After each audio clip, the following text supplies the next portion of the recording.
Good morning बच्चों आपको पता है ना गुरु नानक देव जयंती आने वाली है। तो बच्चों आज मैं आपको गुरु नानक देव जी के बारे में कुछ बताऊंगी।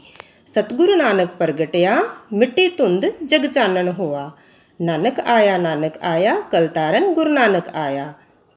गुरु नानक देव जी सिखों के पहले गुरु थे।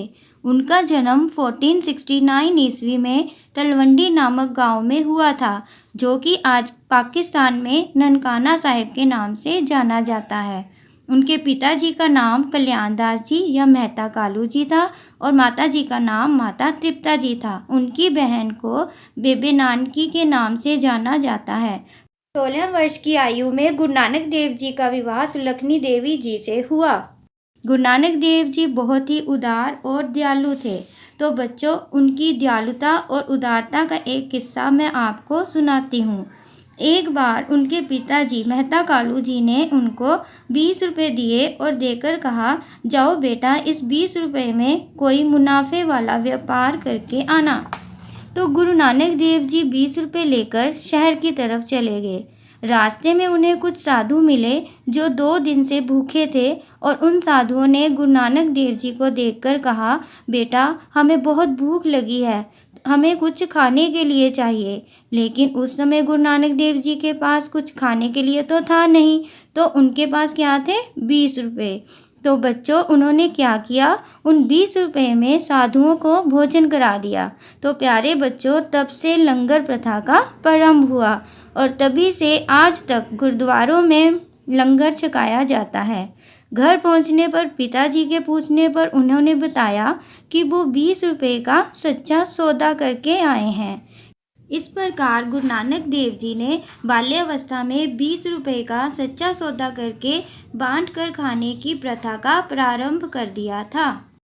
गुरु नानक देव जी ने औरतों को समानता का दर्जा दिया।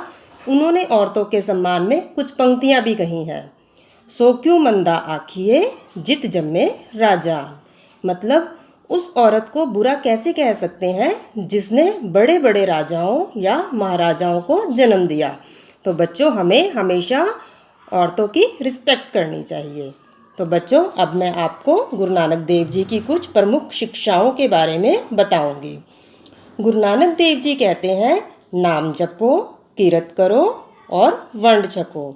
इसका मतलब है कि हमें हमेशा ईश्वर का नाम लेना चाहिए, उनको हमेशा याद रखना चाहिए, मेहनत करनी चाहिए और उस मेहनत से जो भी प्राप्त होता है उसे मिल बांट कर खाना चाहिए। तो प्यारे बच्चों, आपको गुरु नानक देव जी की सभी सीखें याद रखनी है और हमेशा दूसरों के साथ अच्छा व्यवहार करना है और सबके प्रति उदार भाव रखना है। तो प्यारे बच्चों, अब हम एक प्यारी सी कविता करेंगे और आप लोग मेरे साथ बोलेंगे। तो चलिए शुरू करते हैं। सतगुरु नानक आजा संगत पई पुकार दी, तेरे हथ विच चाबी दाता सारे संसार दी। तू जेलां विच जाके दुखियां दा दुख निवारिया, तू धर्म कमाया ऐसा डुबिया नू तारिया। तू आकड़ बन्नी दाता बाबर सरकार दी, तेरे हथ विच चाबी दाता सारे संसार दी। सतगुरु नानक आजा संगत पई पुकार दी, तेरे हथ विच चाबी दाता सारे संसार दी। वाहिगुरु जी का खालसा, वाहिगुरु जी की फतेह।